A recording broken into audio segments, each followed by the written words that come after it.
how to promote, even getting into some of the technical questions.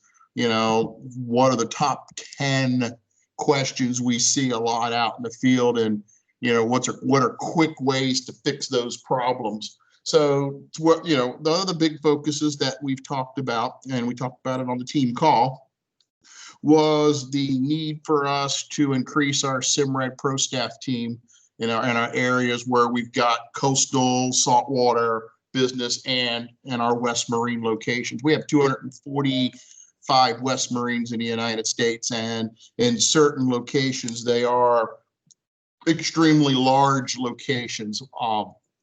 Much like some of our other retails, Bass Pro, Cabela's, a little bit differences. They focus more on coastal, and our coastal product is Simrad. But by far, Simrad. Simrad is the fastest growing electronics in the United States, bar none. Both Simrad commercial and Simrad recreational. A lot of good wins in the Simrad market. A lot of ambassadors we have out there are using it.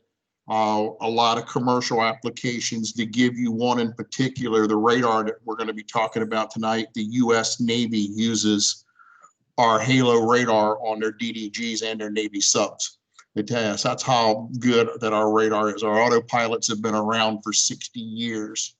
And that's the product, and that's the pro staffer that we're looking for. And we're going to talk a little bit before we go in tonight's seminar, and before we go in next week's seminar, a little bit about the similarities between Simrad and Lowrance. And a lot of people get scared of Simrad until we put one in front of them. And you know what? That almost looks just like a Lowrance unit. The appearances are different, but the icons are almost in the same positions. So, big selling points with Simrad is the add-on features.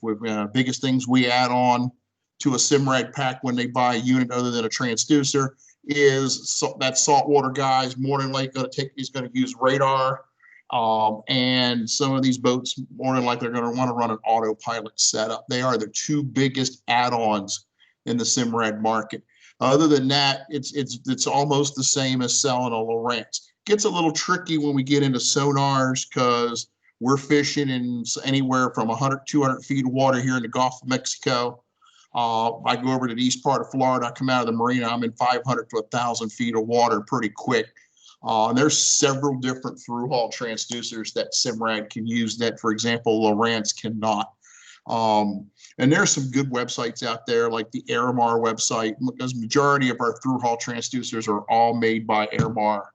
So it's really easy to pick up on this. And tonight we're going to focus a little bit on radar. That's one of our biggest add-on sales when we talk about Simrad. All right, so just to kick off before we go, and we talk about the Simrad line. We talk about the Simrad line in the same way we talk about the Lowrance line. We have good, better, and best.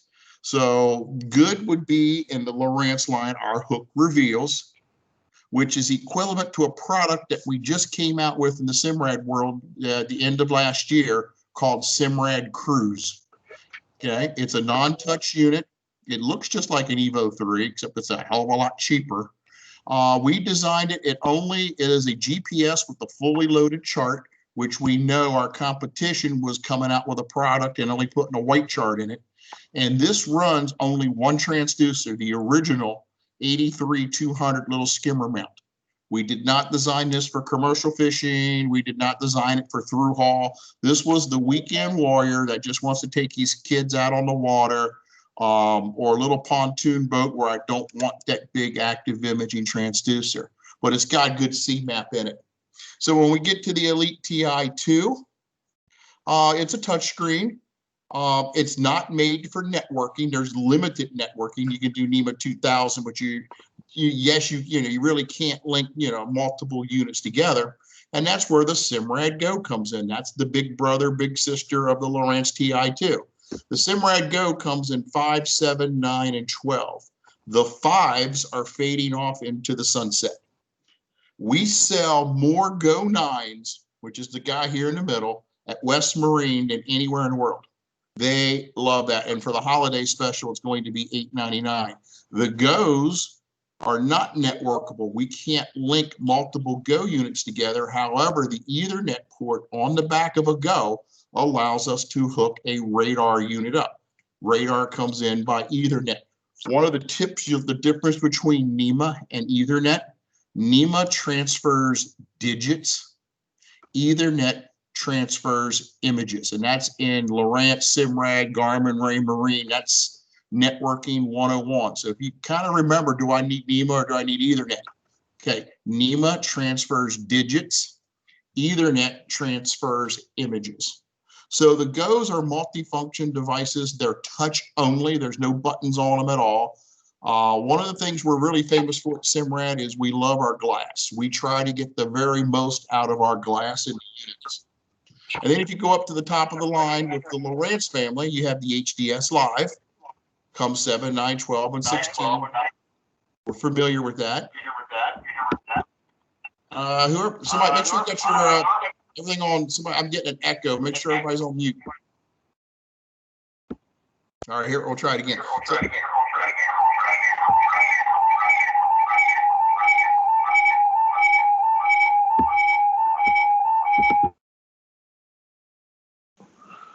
everybody should mute their mic. All right, we good now? All right, we'll try it now. Here we go. Thanks, everybody. So the HDS Live is the brother to the Simrad NSS Evo 3. Now, we are going through a process now where the Evo 3 is getting replaced with the 3S. And it's the same setup other than the guts are different. It's faster processor. It's got newer charts in it. And in the Evo line, we are going to go away with the 7. The 7 is going to fade into the sunset. So you will have the 9, the 12, and the 16. There's one other line above the Evo 3S. You'll see it in maybe 10 of our 240 locations, and that's the majority if you're going to be here in Florida, is we make an NSO, which the smallest screen is 16 inches. That comes 16, comes 19, and comes 24 inch. For you Bass Pro guys that follow saltwater, follow George Pavaramo on his 33 Mako. That's a 24 Simrad he has cut with 2 9s beside it. So his whole dash on that Mako is one big piece of Simrad glass. So if you understand this, the Lowrance family, that it's Reveal, TI2, Live, then it's very easy when you're at a West to go Simrad Cruise, Simrad Go, Simrad Evo. Now, West Marine does carry at some of its inland locations and some of its larger locations. You will see some Lowrance product in there. They do carry some Lowrance, especially in the California locations of West Marine, especially in the Great Lakes area and my old territory of the Mid-Atlantic. The Baltimore, Pennsylvania area was a very, very strong Lowrance store. Maryland, Chesapeake Bay, I would see just as much Lowrance out there as I would Simrad. But for the majority of your saltwater applications, yeah, this is the way to remember your family. Good, better, best, good, better, best. So with that, we'll get into what the topics were tonight. Radar. Up until last year, if you walked in any marinas, these were the 2 radars you would see. The 4G radar and a 3G radar. And I'll be honest, the big difference between a Lowrance Simrad and a B&G radar is the sticker. That's really the big difference in them. There is a difference between 3 and 4. We sold a ton of this radar up until 3G, 4G. And this was a big risk because in the radar market, they used a term called a magnetron, which these radars needed to warm up for 3 minutes. You didn't want to be in front of them or near them for the radiation that they put out. They had dead zones in it where there were certain places you couldn't see, and they draw a hell of a lot of power. So Navico took a big play in the market years ago, and we came out with a broadband radar, a 3G, and then later on we come out with the 4. which broadband, which FMCW, and I'm going to try my best not to get into terms tonight, just more or less how to sell it, was we came out with a frequency modulated continuous wave. In other words, it draws less power. It was, yeah, the 3G was a 28-mile range and the 4G was 36, but we could see targets in very, very close to the boat, really close to the boat. Where a lot of these other radars could see 38, 48, 52 miles. But let's be honest, if you're going to hit something, where are you going to hit it? You're going to hit it probably within 5 feet of you. If you knew for 10 miles that boat was there and you still hit it, then we really got problems. But we really owned the market with these radars. I mean, it changed the way of radar, and the competition has changed too, and realized that the magnetron radar, like anytime you see an older Raymarine, an older Furuno, Raytheon, you still may see them. You guys on the West Coast, I'm willing to bet you still may see some JRCs, the Japanese radio company. You may see some of the older style radars. These radars emit about as much as your cell phone, so they're really safe.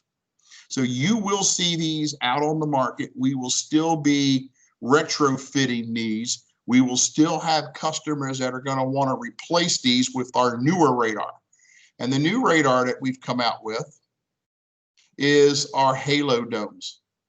Halo, we have 3 domes now. So if you remember, there was a 3G, which was an entry level that did 28 miles, and our 4G did 36.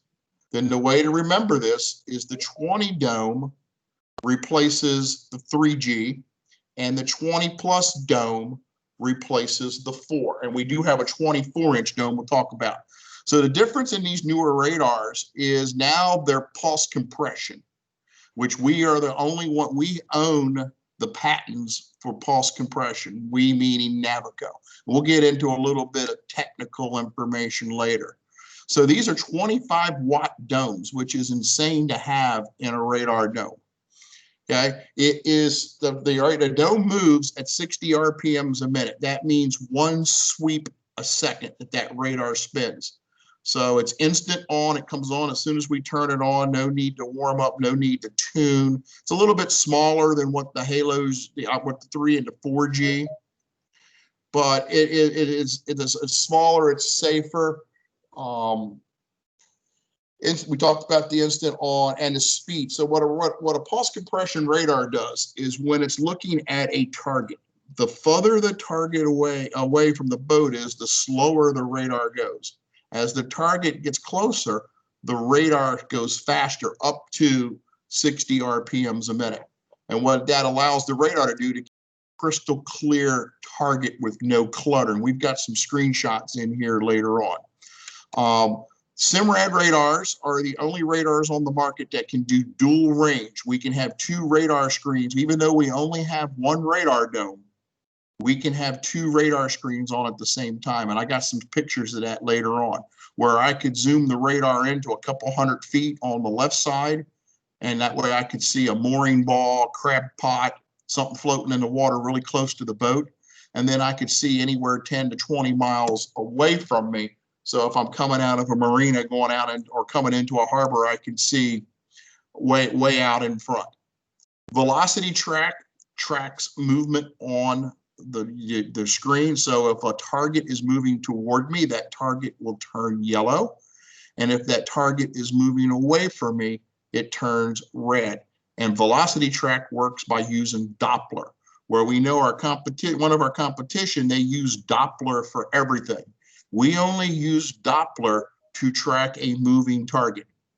Okay, we use our pulse compression to track everything else. So we get a 36-mile range with the 20 plus dome. The 20 dome, which was the equivalent to the 3, yes, it's 6 watt. We can see a target all the way to the bow of the boat, but we're only getting 24 nautical miles, and we don't get velocity track, and we don't get the beam sharpening. So the 20 is an economical dome for a customer that just wants to see if he's going to hit something around the boat. We'll talk about birds and stuff in a little bit. Radar main purpose is for situational awareness and collision avoidance. So these were the two radars that we came out with. And then we also came out with the Halo 24, which is, again, the Halo family, except this is a 24-inch dome. The only difference between this one and the 20 is this one will go 48 nautical miles. Now, when we say radar goes nautical miles, we also, we also know there's a thing called the curvature of the Earth. In a perfect world, and the higher we get the radar off the water line, the farther out we can see. So if we're down on some of these center console boats, yeah, we've got the power to shoot 48 nautical miles, but we're not going to quite get there because, again, we're going against the curvature of the Earth. So when you look at the radars, and here's a cheat sheet for you. So we have a Halo, the majority of the radar we sell will be the Halo 20 plus. And then some customers will want 20. And then if they move up to the 24-inch dome. So you're talking about a radar price range of $16.99 to $27.99. It's pretty decent pricing for a radar that will shoot 36 miles, show me weather, show me targets on the water and which direction they're going. We talk about bird mode.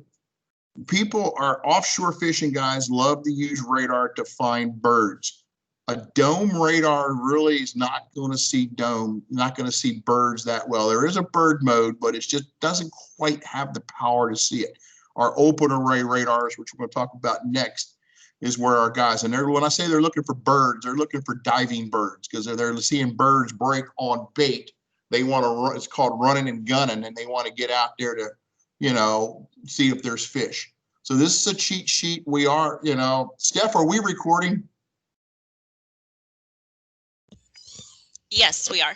Okay, thanks. We will have this recording for you guys. And this is a cheat sheet. If you want to take a picture of it, I can send it out to keep with you. So what the Halo 20 does, the 20 plus and the 24. These are all dome radars.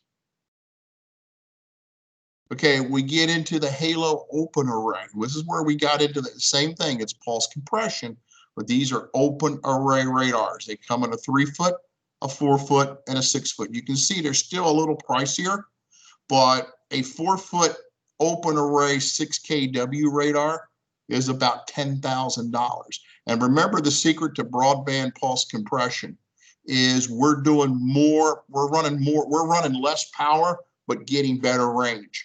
We're not using the magnetrons and all that. So our 3-foot radar goes 48 nautical miles. Our 4-foot will go 64, and the 6-footer will go 72.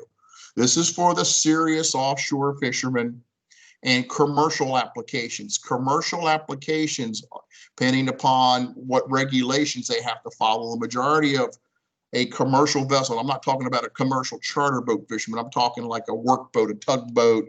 A lot of your commercial boats do need to have some type of open array on the boat. A lot of them will have an open array and a dome. But you'll see a lot of offshore guys, especially come down here to the Miami area, the Lauderdale area, they're going to have open array radars. They still do everything that the domes do. They just have more power in them, and they're going to be able to see birds. Again, 6-footer, we're reaching out there to 72 nautical miles. Some of these guys are putting them up on top of tuna towers, the third bridge on the ship. They're really getting them off the water line, and they're really able to reach out. When we sell a Halo radar, the bases are the same if it's an open array. We just pick out for the customer which antenna they want. But still, for this type of a radar, you're talking double the price if we were running what you see on a lot of boats out there, the 6K, what we call 6K.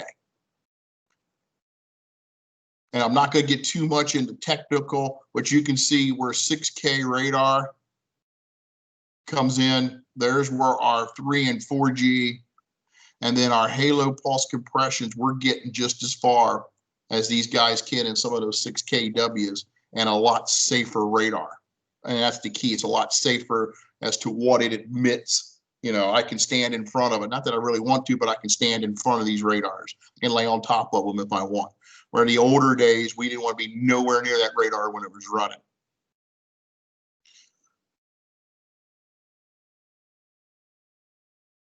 So just real quick, and I'm gonna try to stay away. The older magnetron radars, the problem we had is there was a delay between when the frequency was transmitted compared to when it was reflected. So we didn't have the ability to see in close to the boat. With our FMCW that was in our 4Gs, whatever the frequency was when it went out, it came back at that same frequency. And that's why we were able to get really, really clear pictures. I'm not gonna get too much into the technical. This is more for our installers, but I just want you to kind of understand where we are.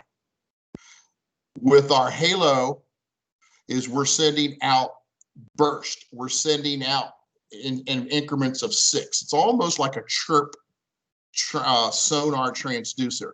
We're sending out several chirp frequencies and we're receiving them at the same time. I got a picture to show you that guy here in a second.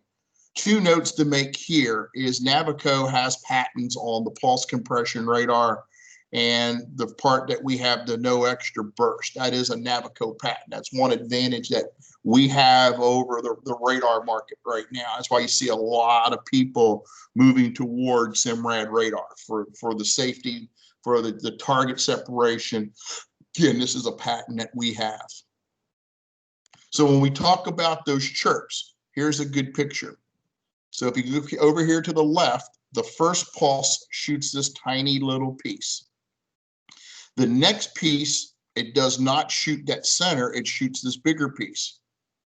Okay, then the third chirp, or the next chirp, it leaves this piece in the blind and only shoots this. And then the last chirp that we send out leaves this in the blind and only shoots this. So we shot a first pulse, chirp 1, chirp 2, chirp 3. So we technically shot 4 pulses. What we do with our radar is we combine all 4 of these screens together, and that's a crystal clear target that we get. There was our first pulse, second, third, and fourth. Folks, that's the way chirp sonar works. It's almost the same philosophy. We're sending multiple shots and getting the best returns. What you can see with that radar is how crystal clear. You don't see a lot of bang. This is land. This is land, and these are boats that are moored up, maybe a little island here. Your boat is always, in a typical radar, we always set the boat to be the dead center of the screen. And then these are your range rings. So like right now, we are set at 3 nautical miles. So from here to this outer circle is 3 nautical miles. So if I don't see it on the radar, that means it's outside the 3 miles. If it's inside 3 miles, I have it in this radar screen, with obviously my boat being here, heading or aiming at this direction. And I'm going to try to play a video. I don't know, I've never played a video before we'll see how this works. Did everybody see the video? Yeah, I can see it, but no sound. Yes, it's funny. No audio, Chris.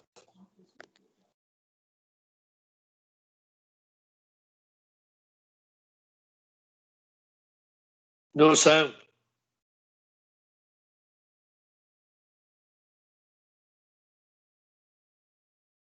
I'll talk about it at the end. We've got a drone flying over the boat. And that's how crystal clear the radar is. We've picked up the drone.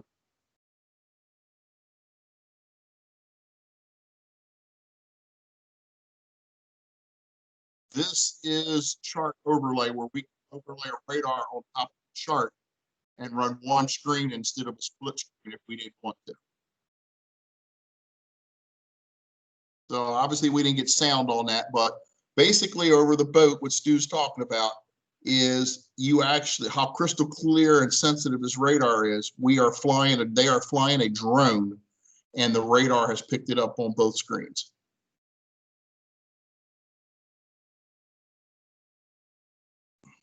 So we talked about the benefits of dual range. So we're running one radar dome, but we can run 2 separate sonar screens. Navico, Simrad is the only one that can do this. Now, our competition can kind of do it. So in other words, in our radar, we are sweeping both frequencies at the same time. So the screen to the left, we are shooting 3 nautical miles, 3/4 of a mile. And this one, we're shooting 3 nautical miles. So we can see what's close to us within 3/4 of a mile. We can see what's 3 miles away. So we are getting signal on both of these screenshots at the same time. If our competition, this one will sweep, this one will pause, then this one will pause, and this one will sweep. Where, again, one of the patents we have of dual is we're getting a continuous sweep on both screens. Again, we've only got either one radar dome or one open array. But this is a really cool feature because I could zoom this all the way into 300 feet. So from here to here would be 300 feet. Basically, if the target's about 6 inches out of the water at 300 feet, I should see it. You know, some of the places where they've got crab pots or day markers or PVC pipe sticking up, you will really be able to see it. But if I was coming out of this harbor right now, I could see where everything is once I get out here. So this is a pretty cool feature that we do it better. This is one thing we can actually say we do better in our radar, is that we can run both of them at the same time. I'll skip Stu's video because we know it didn't work. When you're talking to your customers, obviously the beam of power, there are sometimes some applications we are going to want to have, they're going to want to put the radar up on a pedestal, and we just want to be able to clear the hard top. So like if you look at this picture here on the left, we're not half bad on this radar. We're getting about 50% of the power. But if we were to slide this radar just a little bit forward, how much more power would we get on the radar? So same thing when that's why you'll see sometimes we put them up on post. It depends. The bigger the boat, I'm not too concerned about. What I'm concerned about here is boats that plane. So in other words, when we go full throttle and we stand the boat up for a little bit until the boat comes up on plane, you have your radar kind of pointing upward a little bit. Where if we get this a little closer, even with it pointing up, we're still going to get a little bit of power shooting down on the water till we get that boat up on plane. The same thing with our open arrays. You know, if we can get them up a little bit, we don't want to be bouncing off the hard tops. We want to be able to make sure we can clearly see over the hard top down to the bow of the boat. Again, this is just quick reference. This is something we teach our installers in the installer course. But it's good to know when you're talking to customers. Can I put it on the roof? A lot of applications in the domes we can. We just want to try to see if we can get it forward. And this is just keep this in the back of your head. If he's telling you he's got a big roof, yeah, he's going to need to buy a pedestal. We were talking about when the boat planes. So unique selling points. And again, you'll hear guys, I want radar for this, I want radar for that, but we want to make sure it's the ultimate view for collision avoidance. And with our new halos, the reason why you see the number 60 is we said it's 60 RPMs a minute. So that inside that dome's moving 1 sweep a second. That's almost live radar. There's no delay in that radar. So we really have the ability to see the kayaker in the water. We know the kayakers are in a lot of, another thing that we're seeing that's really taken over in the last couple of years is the paddle boarders. You know, here we'll be coming out of our slip and coming out, you know, we think we're going through the marina and there's 5 or 6 kids on a paddle board. Radar will actually pick them up.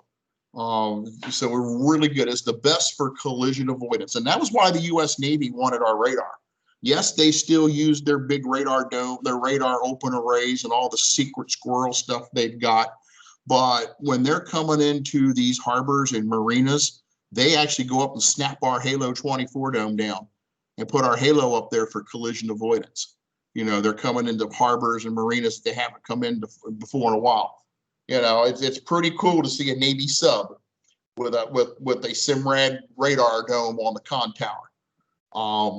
And there are, if you go look around on the internet, there are a couple pictures of it out there, but it's really good to know that they have that kind of trust in us. And then we talked about the velocity track, which is Doppler tracking. Again, the difference between us and our competition, we only use Doppler to track a moving target. We use broadband pulse compression for everything else, where our competition uses Doppler for everything. Okay, we only use it for a target that's moving. So in this picture, we said if a target turns yellow, it's moving toward us. And if it turns blue, it's away from us. Here, docked up in this picture, you can see we got a target that turned yellow. That tells us it's a moving target, but it's moving toward us. Another benefit when we talk about 60 RPMs is how crystal clear this radar is. If you look at some older radar shots, and you can pull some of them up on Google tonight or whatever, or if you're on a boat, is in the older days, we would have inside this quarter-mile circle would all be a red area. It was called a bang, which we could not see anything. We could only see the targets if they were out here. Where the benefits of 60 RPM broadband that we used on the 3 and 4Gs and now the Doppler is we get crystal clear images. You know, we can get down to the kayaker, we can get down to the day marker, and we could keep that target all the way to the bow of the boat if we decided to. And here's a really good picture of boats moored up. This is a mooring field. This is a seawall. Okay, this is the land, and you can almost count every individual boat. In the older days, in the older radar targets, you would not have been able to do that. This would have been a blob. So what's the difference here in this? Well, they've turned yellow.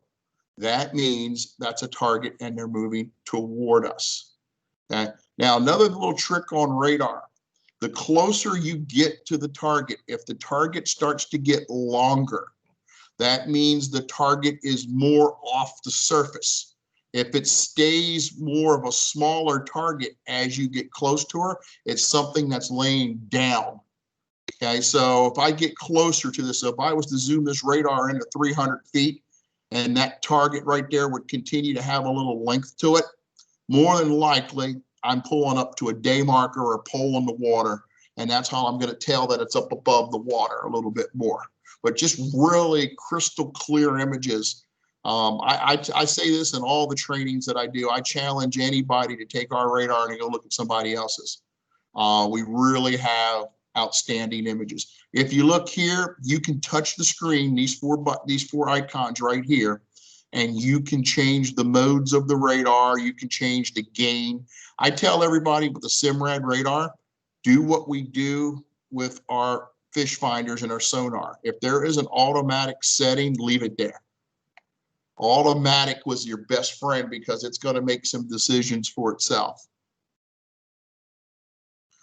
So again, you can do radar overlay. Now, when we do radar overlay, there is an extra piece that you need to do radar overlay. Okay. To do radar overlay, and I hope everybody can see my screen here, and if not, I will bring it back up. Give me a second. Everybody see a little GPS antenna on the screen right now? Yes. For you Lowrance guys, you guys know that as a 0.1.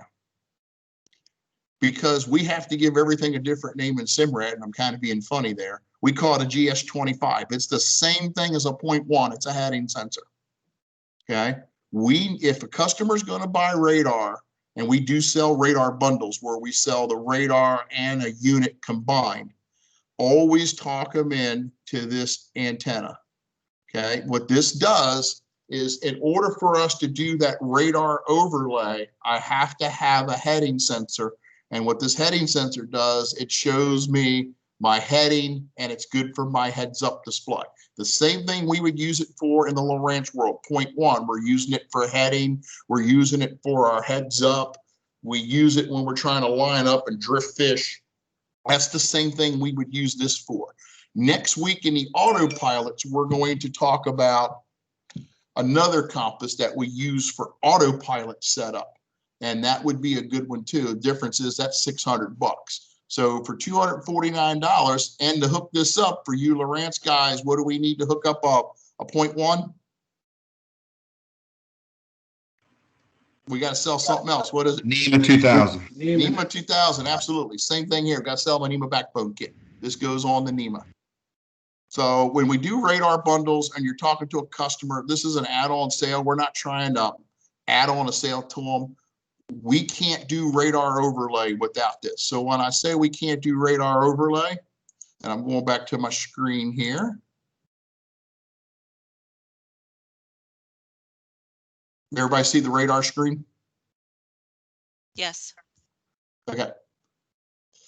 They can run it split screen with this side being the GPS and this side being the radar. But if we wanted to make this all one screen with radar overlay, then we do need that GS25 antenna that I showed you. That's what we're using it for. Because again, Simrad's just like Lowrance, it's got built-in GPS antenna, but we just can't do heading off of it. And that's where your 0.1 and your GS25s come in. I think it's a great. I've said something to our Bass Pro guy. I'm hoping that Bass Pro we get them to carry more of those 0.1s because there's a lot of cool things you can do when you add a heading sensor onto your Lowrance or your Simrad setup. You can do a lot of cool things with that guy. So you can change the colors of your screen. So this is night mode. Again, you can go green, which means your targets would be red coming towards you. So we talk about weather mode. So yes, there's XM Sirius weather and live Doppler radar and like you watch on the Weather Channel, but radar can pick up storm clouds coming. But they never changed colors before. You couldn't tell if it was a storm cloud or land unless you were out in the middle of the ocean, and then it better hadn't been land or you really did some bad navigation.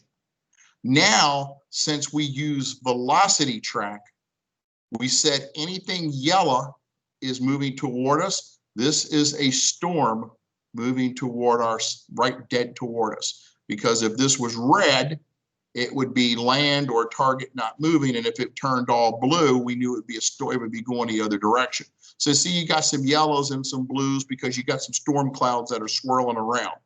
So because velocity track turns the target yellow, that is a storm moving to my location. And you down here in the Gulf of Mexico, you can actually go out in a boat and stick your hand out the port side and it's pouring down raining, and out the starboard side be bone dry because we can skirt those storms so easily, especially now that we can see where the actual rain is. Because again, when you look at a weather formation, clouds are always going to be bigger than the actual rainstorm itself.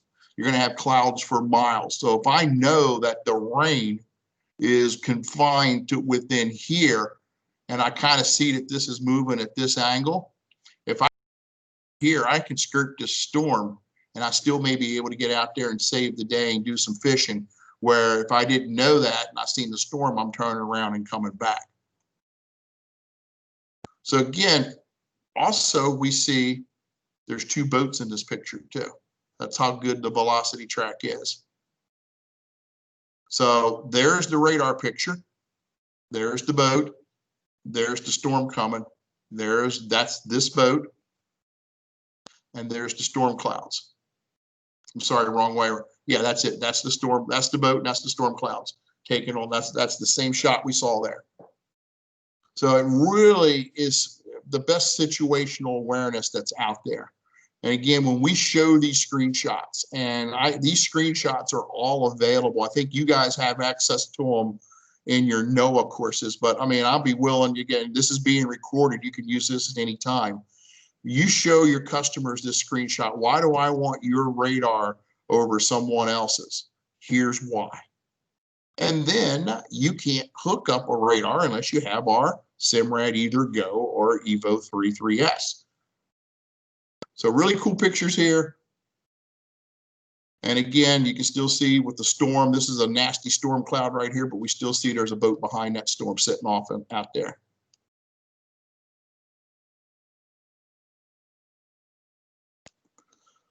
Okay, when you're talking about hookups, this was the old 3G radar, 3 and 4G. I say old, it's only been gone for a year, but considering what we replaced it with. They came with an RI-10 interface box. So the radar cable went from the dome to the RI-10 interface box. Then we gave this box power, and then we connected an Ethernet to either a Lowrance or a Simrad unit. We don't have to necessarily put it on a NEMA backbone unless we were using a compass. Now, we don't make this RC42. It's called a Precision 9. And I'm not going to confuse you with this tonight. We're going to talk about this guy very heavy next week in autopilots. So this was the way. So now, if someone wants a Halo radar, we sell an adapter cable that they can leave this whole setup. And all we do is switch out the dome and plug in a cable up here. But what's cool about the Halo radars now, and this is what that interface box looks like. So if you ever go to someone's boat and it's a 3 and 4G, you will find this guy. And I'm going to jump ahead. Halo radar goes directly into your unit. So we have one radar cable that comes down and then it splits. So we give it power. It doesn't have to be on a battery. It can go to a switch. It can go to a switch. It just has to have its own power. And this piece plugs right into the back of the Simrad or Lowrance unit. We don't have to use this guy anymore. Now, this is the adapter cable. So if someone that has a 3G, 4G radar, this sells for about 30 bucks. They don't want to rewire the whole boat. We connect this pigtail, this piece right here, to their existing radar cable, and all they got to do is change out the dome. If they switch the dome, they have to keep this box. So if they've got a 3G, 4G, and they don't want to rerun wire, and no one wants to run this radar wire, we all know why, then they just take that pigtail adapter, plug it in right here, and then all they do is switch out their 3G dome for the 4G. If this is a brand new installation, this piece is gone, and we go directly into the unit and then give it power. So the new Halos are very simple to install, very simple to install. We don't need this guy. This is one less thing, we just don't need to give this box power. A lot of times in our radar failures, when the customer says his radar doesn't work, a good troubleshoot is come up here and check this cable right here. And I'll give you a zoomed in picture right here. This is down usually underneath the center console where we throw the beer cooler, we throw the seat cushions, we throw the food, we throw everything else, and this radar cable gets bent up and it comes out of this connection. And a lot of times their radar will say no radar source. And they'll get mad at you and they'll go, oh, no, this thing's broke. Just do me a favor. The big plug here, take it apart and plug it back in one more time for me. Now, I'd say 8 out of 10 times it works because it's just a matter of where they put this. And usually in center consoles, it's under the center console. That's one of the biggest troubleshooting we see. When they wire this box up, anything, and this is from the Lowrance world too, other than the unit, we always want red and yellow put together. So when we go to a fuse box or a battery, we take the yellow wire and the red wire and we put it together. That's a sleeper wire. In Simrad world, if we take red and yellow and put it together on a Simrad unit, whenever the boat has power, the unit is always on. So we know in the Lowrance world, that's how we hook up our 3D structure scan box. We hook up XM that way. We hook up, there's another piece we hook up too that way, where we take red and yellow. All yellow is a sleeper. I guarantee you if they did it themselves, they forgot to put the yellow wire to power. Both these wires have to have power. The best thing to do is just put them together.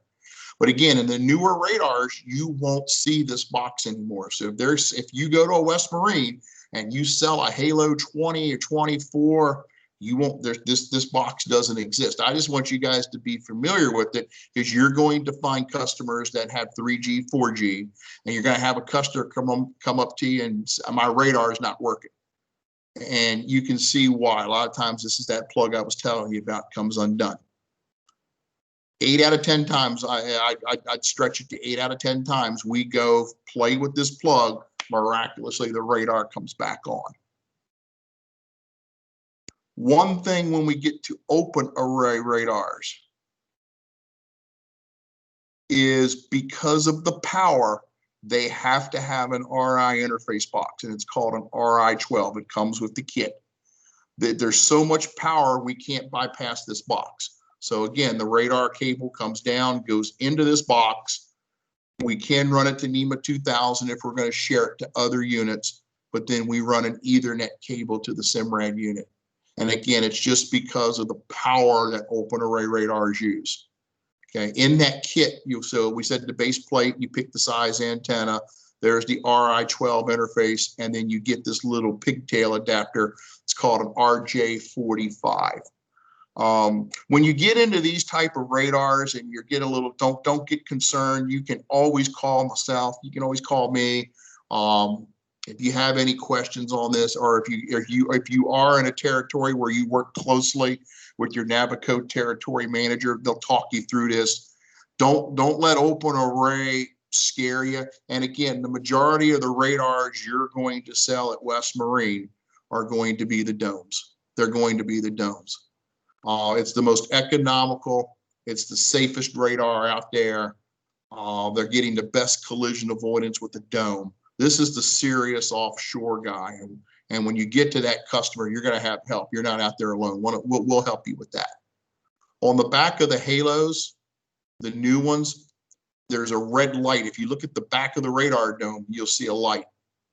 And if, you know, this is where before we would have to crawl underneath the boat and find this guy and see if the light was flashing to see if it had power. Now, we don't have to beat the hell out of ourselves trying to crawl in a little 2-foot door in a center console. We just look up at the back of the radar dome, and that light will tell us if it's working normally or not. Don't see a light, it means you don't have power. And that was really cool for our guys to do that, because I'm a pretty big guy and I don't crawl well around boats, especially down in some of them little 2-foot holds. And, you know, a lot of times my customers didn't remember where they put that interface box. Now we can just look up and look at the dome. So this was a really cool invention that our engineers came up with. A lot of installers really thank them for that. This is all technical stuff. I'm not going to get into, but here's some frequently asked questions. So if I want to replace my 4G radar with the new Halo, can I use the existing cable? And we said yes, as long as we give them the pigtail adapter. Most of your West Marines carry that in inventory, and it's about $30. We talked about the RI box. What if we leave it in place? Nothing, you can keep it, but it would be best to remove it. The reason why they don't want to remove it and put new wiring is, if you've ever installed a radar on top of a T-top and had to run cable through that piping, you'll know why. Sometimes it's not the easiest, and you can only use so much dish soap. So I have power on the red and black wires. Ethernet is connected, yet I get no radar on the screen. That's one you're going to see a lot. They'll turn a radar screen on and it'll come up no radar. So we just check the status light. You know, we just want to make sure it's got power.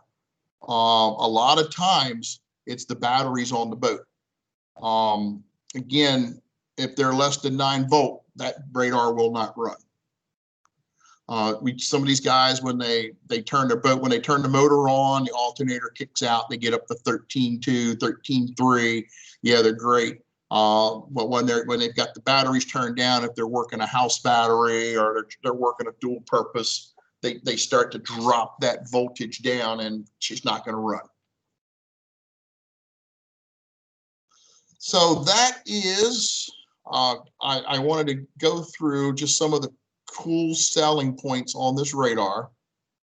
And the biggest talking point again is, I will go back to this picture, how crystal clear that radar is. I don't care what boating level we are.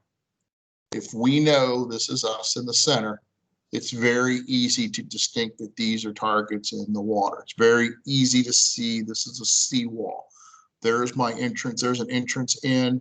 Obviously, it's wide open water out here. It's very, very easy, very simple to use this radar. Just like we are in the Lowrance world, we've made it very simple. Very few buttons you have to hit. There's an automatic mode. Leave it there. You can adjust it by pushing the buttons in or out here. Touching the screen here zooms in the range, zooms out the range, or your control knob like you have on the top of your screen, just like you do on an HDS, where you can zoom the range in and out there. And I know this is an awesome shot with that storm moving in and seeing the storm there. Your cheat sheet, and I'll back up to the cheat sheet. This is what I've tried to give majority of the West Marines, and if there's any, we'll see if we can get this to you. I know this is being recorded, but if you keep a copy of this with you, you will know everything there is to know about radar, and probably more than anyone at West Marine. So, do you want a 20, you want a 20 plus, or you want a 24? There are radar bundle packages out there. So if you look at the Evo 3, since we're doing away with the 7, the 9 and the 12 come with a Halo 20 plus radar bundle. If you do a bundle deal, it's about $500 cheaper than buying this and the radar separate. In the GOs, the 9s and 12s currently come with the 20 radar and a 20. You can get it with the 20, or you can get it with the 20 plus. There are no bundles with the 24, but there are bundles with the 20s and the 20 pluses. The majority of those bundles are West Marine exclusives. You won't see them at other retailers, so be careful when you're talking radar bundles. West Marine has exclusives that no one else has. That radar bundle with the 20, you might not find that at ABC installers or whatever. But they can purchase a radar. With the Simrad GOs, they come with an active imaging transducer. That's the same one that comes with the TI2 or the HDS Live.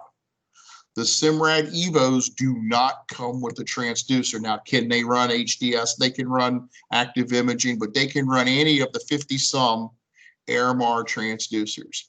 And I was going to save that class for December or January, where we will talk about the different Airmar transducers. Nothing's different than what you in the Simrad. If you're used to the high frequency, low frequency, medium frequency, shallow water 250 and under, we're running the high frequency.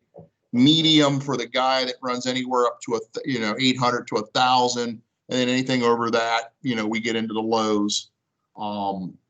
We can run a 1K transducer on a Simrad on an Evo. We have 2 9-pin ports on the back, Ethernet on the back for them.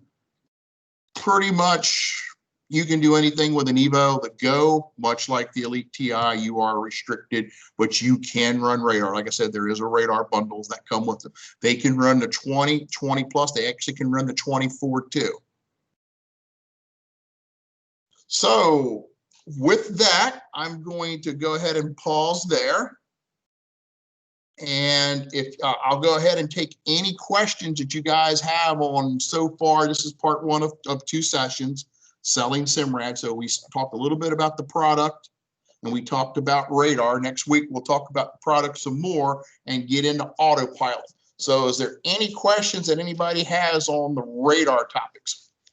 Chris, we've got a couple questions in the chat. Okay, I can't see the chat, so I'm going to have to go with them.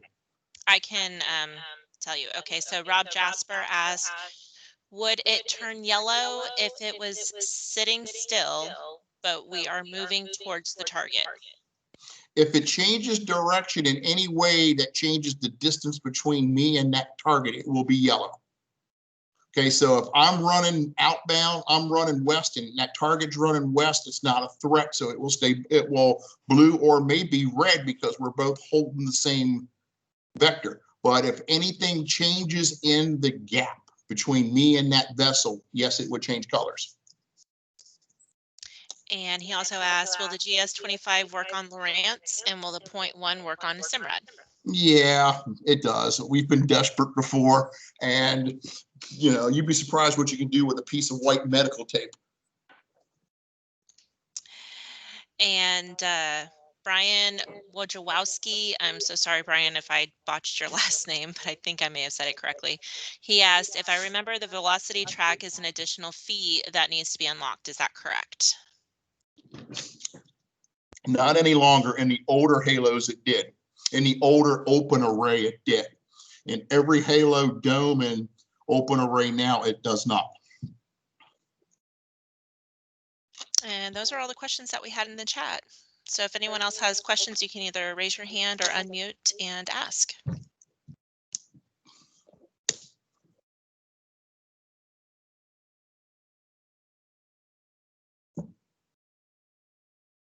And we are recording this, so Steph, once she cleans it up, we'll make it available for you guys so you can go back and look at this at any time. And again, you also have access to us. You can call me. If you're at a store, text me, hey, Chris, got a customer on the hook. What do I do? Yeah, and if you're in tight with your territory manager, the same thing. Keep it to the simplest form. And again, when you see, if you've used Lowrance for years, you're going to be able to speak Simrad. You really will be able to speak Simrad pretty fine. Yeah, you know, this is one of the two hurdles, radar. Next week, autopilots gets a little tricky because every boat's different. But again, keep it at its simplest form. And there's a new tool on System Builder that will help you. Now, you guys have System Builder on your computers now, just like I do. So it's through your Navico portal. If you guys want to have, if you guys have an iPad and you would like System Builder put on your iPad, I can send you an application, and I need you to hook up your iPad to your iTunes, and I need your UDID number off your iPad, and I will have your iPad set up with System Builder. Whether you have internet or Wi-Fi or not, you'll be able to walk around in the stores and pull that up. So just kind of send that to me. I can set you up with the System Builder. Take me a couple days. I have to send it to our office in Auckland. And especially if you're going to work a West Marine, I highly recommend having that ready to go. Some of you I know have it already at Bass Pro Shops. You guys do a lot of work with the tracker service centers. It's I think the greatest tool we've ever come out with. And again, it's no charge for that. I'll be glad to do it. Just let me know, or let Steph know you want System Builder for iPad, and I will mail you the application, the form to fill out, and we'll get it to you. Any other questions you guys got? I'm here to help you guys out. If you want to go a little off the topic of radar, let me know. Hey, Chris, this is Tom Byback up from Connecticut. Hey, Tom. I just want to make a comment. I was out this past Sunday, and their Coast Guard was doing a search and rescue, and they had a C-130 out flying low, like 500 feet, and I was able to pick it up on my Halo 24. It was pretty awesome. Had I known, I would have taken a video of the plane and then shown my radar. I should have done that, but oh well. That's pretty cool to catch a plane flying, but that's pretty cool. But she can do it. It's really good technology. It's the speed of the radar that's doing it. It's almost like live radar. Yep. I also have a question. I was wondering, are there any plans in future units to not have to get the GS25 for the radar overlay to be able to put in a heading sensor inside of the unit, or I don't know. It's tough to do because when we flush mount that unit, we knock some of that. We block it a little bit. It's still the best thing to do is that heading sensor, or if you're using autopilot, like we're going to talk about next week, and you have a rate compass on the boat for your autopilot, then you don't need that. You don't need that. You only need one or the other. Will there a day come? You never know. I'm not an engineer. Our guys may come up with something, but right now, I mean, even though we have that 10 hertz antenna that comes in the Simrads is strongest on the market. It's really, really good. If I still do a boat with more than one screen, I still will always put the customer in at least a GS25. That way, that 25 is telling both GPSs where to go, because we've always got that one buddy on the boat that's going to stick something near one of them, and we're going to have one GPS saying it's two or three. You know, it's a good habit to get in. Another little trick, doesn't have to be up on the T-top. In the Lowrance world, you see guys take that 0.1 and they put it over on the transom right in about the area that their transducer's at. And all they're doing is tricking the GPS to make that way when they see it on their sonar, it's on the GPS at the same time. So if I'm really trying to hit that rock pile, as soon as I see it on the fish finder, the GPS antenna is mounted on the back of the boat. That's all we're doing is trying to trick that. But in the saltwater world, we're not that picky. You know, we're not that picky on a fish, where we're using a 24-inch fish for bait, to go catch a bigger fish. But there's just all kind of tips and tricks that you can do with that heading sensor. I do my best to always talk a customer into that. It's the probably best $250 they've ever spent, because that activates their heads up display. Then there's a nav screen, just like it is on Lowrance, that's on Simrad. And if I set a route and I have that heading sensor, all I got to do is then connect the red arrow and the blue arrow on my heads up screen, and I'm going to be on course for 10, 15, 20, 30 miles as long as we want. Guys, I don't know if we got any guys from the Gulf, but I know a lot of them love the fish, the oil rigs, the pipelines in the water and all that. And having that heading sensor and being able to line up on a target 10, 15 miles out and try to get a good drift is a pretty good tool. So there's all kind of cool features for that GS25. Chris, this is Chris Cook. Just wanted to say thank you. You just your discussion there about the 0.1 and where to mount it. I have you know how the internet is with arguing. I have had that quote discussion with so many people, including a Ranger dealer who had a Ranger with it on the exact opposite end at the bow of the boat at the Classic, and I tried to explain why you want it back there at the back, and so many people don't understand that whole concept. But that's a great tip. No worries. Like I said, there's all kind of tricks you can do with it. There's no necessarily right or wrong. It depends upon what your ultimate goal is. Paul Getty's video on 0.1s, it's amazing.